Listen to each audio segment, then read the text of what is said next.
दोस्तों, मेरे चैनल हिंदू भक्ति पर आपका बहुत बहुत स्वागत है। कृपया वीडियो शुरू करने से पहले मेरे चैनल को सब्सक्राइब जरूर कर दें और वीडियो अच्छा लगे तो कृपया लाइक, कमेंट और शेयर जरूर करें। अब देर न करते हुए आज की कथा शुरू करते हैं। दोस्तों, महाभारत की कहानी युद्ध के बाद समाप्त नहीं होती है, बल्कि महाभारत की कहानी तो युद्ध के बाद शुरू होती है। माना जाता है कि वर्तमान युग महाभारत की ही देन है। महाभारत को हिंदू धर्म का 5वां वेद कहा जाता है। तो दोस्तों, आज के इस वीडियो में हम महाभारत के अनसुने रहस्य के बारे में बात करेंगे। तो चलिए जानते हैं महाभारत के 9 रहस्य के बारे में। तो आज सबसे पहले महाभारत के परिणाम की ही बात करते हैं।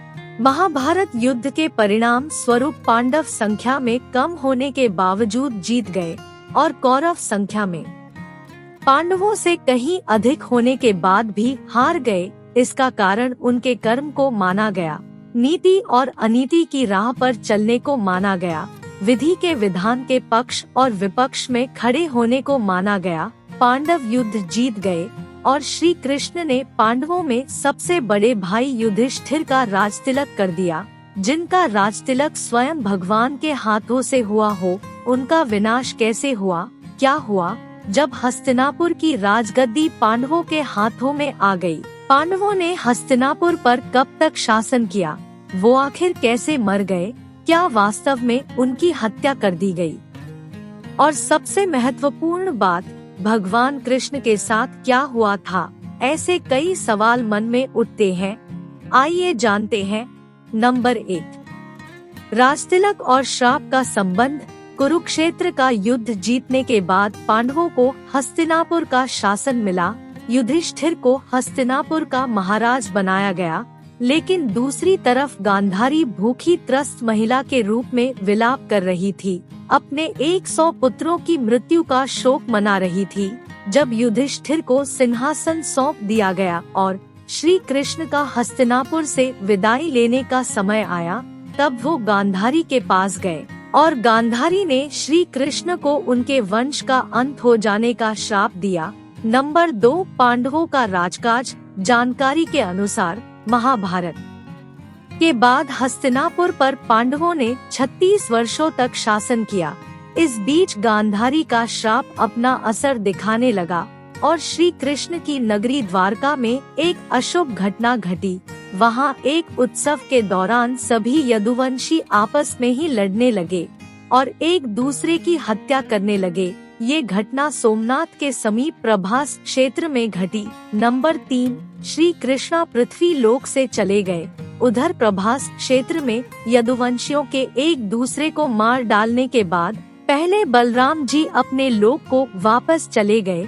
इसके बाद श्री कृष्णा वही प्रभास क्षेत्र में एकांतवास में रहने लगे। एक दिन कृष्ण ध्यान अवस्था में एक वृक्ष के नीचे बैठे थे।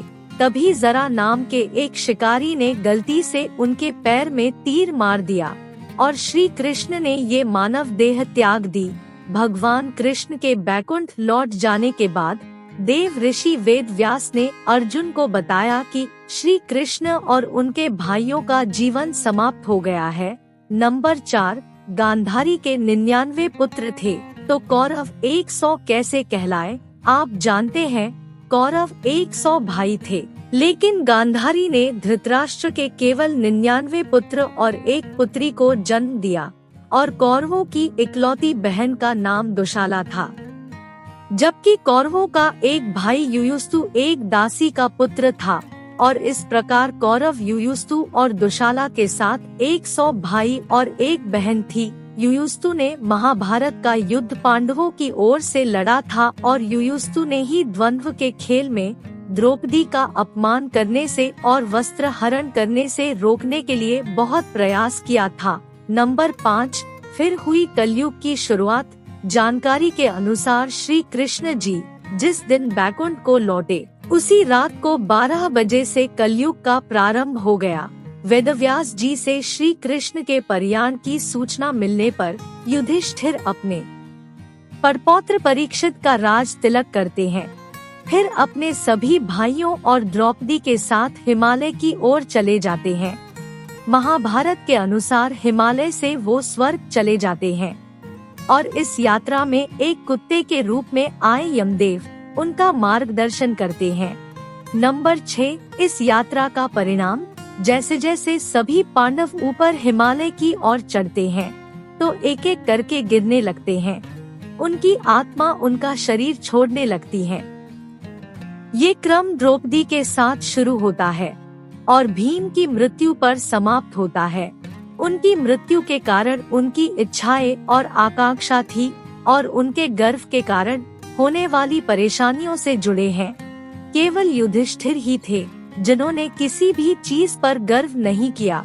इस कारण केवल वही जीवित रूप में हिमालय के ऊपर स्वर्ग के प्रवेश द्वार पर पहुंच पाते हैं। नंबर 7, स्वर्ग और घटनाएं। स्वर्ग के प्रवेश द्वार पर भगवान यम कुत्ते के रूप को त्याग कर अपने असली रूप में आते हैं और युधिष्ठिर को स्वर्ग में प्रवेश करने देने से पहले उन्हें नर्क में ले जाते हैं। नर्क में युधिष्ठिर अपने भाइयों और द्रौपदी को अपने पाप स्वीकार करते हुए देखते हैं तो उन्हें उनके पापों से मुक्ति दिलाते हैं। इसके बाद भगवान इंद्र युधिष्ठिर को स्वर्ग ले जाते हैं और उनसे वादा करते हैं कि उनके भाई और द्रौपदी भी जल्द स्वर्ग में स्थान ले लेंगे। नंबर 8, क्या सच में महर्षि वेदव्यास महाभारत के लेखक हैं? दोस्तों, अब मैं आपसे एक सवाल पूछती हूँ कि महाभारत की किताब किसने लिखी थी? मुझे पता है कि आपका जवाब होगा कि महर्षि वेदव्यास ने, लेकिन मैं आपको बता दूं कि ये एक अधूरा सच है। अब आप पूछेंगे क्यों, तो मैं आपको बता दूं कि महर्षि वेदव्यास ने महाभारत की कथा को सिर्फ बोला था, जबकि महाभारत का लेखन महादेव और पार्वती के पुत्र गणपति ने किया था। दोस्तों, वेद व्यास कोई नाम नहीं है, बल्कि एक उपाधि है जो वेदों के ज्ञान रखने वाले लोगों को दी गई थी। कृष्ण से पहले 27 वेदव्यास हो चुके हैं, जबकि वे स्वयं 28वें वेद व्यास है, इसलिए उनका नाम कृष्णद्वैपायन है। वो महाभारत में घटनाओं के साक्षी रहे हैं, क्योंकि हस्तिनापुर की तमाम घटनाओं की सूचना उन तक पहुंचती थी और वो उन घटनाओं पर अपनी सलाह भी देते थे। जब भी संघर्ष और संकट की स्थिति होती, माता सत्यवती उनके साथ चर्चा करने के लिए उनके आश्रम पहुंच जाती तो कभी हस्तिनापुर के राजभवन में उन्हें आमंत्रित करती। नंबर 9, द्रोणाचार्य का जन्म। ये तो हम सभी जानते हैं कि गुरु द्रोणाचार्य कौरवों और पांडवों के गुरु थे। गुरु द्रोण महर्षि भारद्वाज के पुत्र थे। महर्षि भारद्वाज एक महान वैज्ञानिक, चिकित्सक, वेद और बहुत बड़े विद्वान थे। एक समय की बात है, महर्षि भारद्वाज अपनी दिनचर्या के अनुसार गंगा नदी में स्नान करने के लिए जा रहे थे। उसी समय धीताची नामक अप्सरा केवल एक पारदर्शी वस्त्र पहने हुए गंगा जी में स्नान कर रही थी। इतनी सुंदर और कामिनी अप्सरा को देखकर महर्षि भारद्वाज उत्तेजित हो गए और उनका अवांछित वीर्यपात हो गया। उस समय वीर्य को न केवल जीवन के बीज के रूप में माना जाता था, बल्कि दूसरे शब्दों में पुरुष का वीर्य एक अति तेजस्वी और बलशाली संतान को जन्म देने में समर्थ था। महर्षि भारद्वाज ने इस वीर्य को व्यर्थ जाने देना उचित नहीं समझा। उन्होंने उस वीर्य को एक पत्ते के दोने में रखा, जिससे एक पुत्र जन्मा, यानी दोने से उत्पन्न होने के कारण उनका नाम द्रोणाचार्य पड़ा। तो दोस्तों, हम ये कह सकते हैं कि गुरु द्रोणाचार्य पहले टेस्ट ट्यूब बेबी थे, जिसे साइंटिस्ट अपनी बहुत बड़ी उपलब्धि मानते हैं।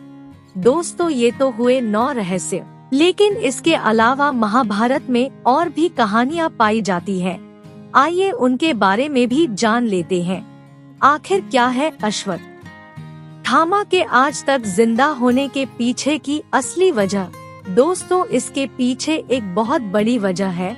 बहुत से लोगों को लगता है कि अश्वत्थामा को अभी भी जीवित मानना एक अंधविश्वास है, क्योंकि अगर कोई व्यक्ति 5000 साल पहले पैदा हुआ था तो वो आज तक जिंदा कैसे हो सकता है? दोस्तों, इस तरह के तर्क वही व्यक्ति कर सकता है जिसे ईश्वर पर या उनकी वाणी पर विश्वास नहीं है। अश्वत्थामा के आज तक जीवित रहने का रहस्य है क्योंकि भगवान श्री कृष्ण ने उन्हें महाभारत के युद्ध में युगों तक भटकने का श्राप दिया था और अश्वत्थामा के जीवित रहने का उद्देश्य ये है कि जब कलयुग के अंत में भगवान कल्कि अवतार लेंगे तब अश्वत्थामा धर्म की स्थापना में उनका साथ देंगे। अश्वत्थामा युगों से भगवान कल्कि की प्रतीक्षा कर रहे हैं। अश्वत्थामा के अलावा 6 महापुरुष और हैं जो कलयुग के अंत में धर्म की स्थापना में भगवान कल्कि के साथ होंगे, अर्थात वे इस कलयुग में सतयुग, त्रेता युग, द्वापर युग से अब तक जीवित है और वे सभी 8 सिद्धियां से और देवी शक्तियों से संपन्न हैं।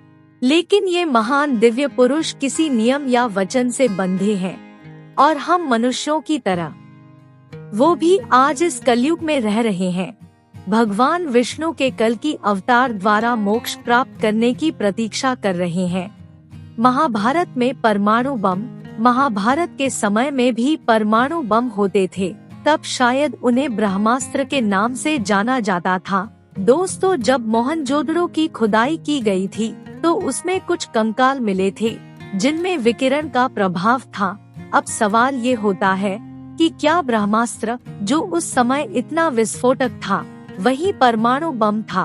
क्योंकि पुराणों में ऐसे प्रमाण मिलते हैं कि जब भी ब्रह्मास्त्र का प्रयोग किया जाता था तो पूरे ब्रह्मांड में एक तेज गर्जना सुनाई देती थी।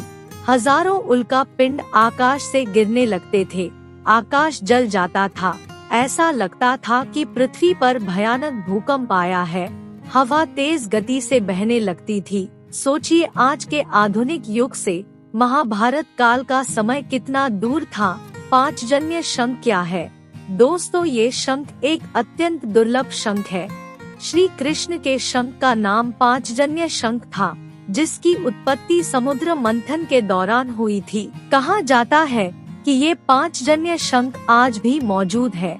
ये हरियाणा के करनाल का बताया जाता है। कहा जाता है कि इसे करनाल से 15 किलोमीटर पश्चिम में और कछुआ और बहलोलपुर गांव के पास पाराशर ऋषि के आश्रम में रखा गया था, जहां से ये चोरी हो गया था। मान्यता के अनुसार महाभारत युद्ध के बाद भगवान कृष्ण ने अपना पांचजन्य शंख पाराशर ऋषि के मंदिर में रखा था। हालांकि कुछ लोगों का मानना है कि आदित्री में आज भी श्री कृष्ण के शंख को सुरक्षित रखा गया है। अब बात करते हैं, चित्रांगदा के घर कौन पैदा हुआ था? जब अर्जुन इंद्रप्रस्थ की ओर से मैत्री संदेश लेकर मणिपुर गए तो कुछ कारणवश अर्जुन और चित्रांगदा का विवाह हो गया। बाद में अर्जुन ने निराधार संदेह के कारण चित्रांगदा को उस समय त्याग दिया। जब वो गर्भवती थी तब चित्रांगदा ने ठान लिया कि वो इस अपमान का बदला अर्जुन की पराजय से लेगी। चित्रांगदा ने बब्रुवाहन नामक पुत्र को जन्म दिया। बाद में वो मणिपुर का राजा बना। उसकी माता ने बब्रुवाहन को ये नहीं बताया कि अर्जुन उसका पिता है, और जब युधिष्ठिर ने चक्रवर्ती सम्राट बनने के लिए अश्वमेध यज्ञ का आयोजन किया और उस अश्व को छोड़ा गया, तब अर्जुन उस अश्व के साथ गए थे।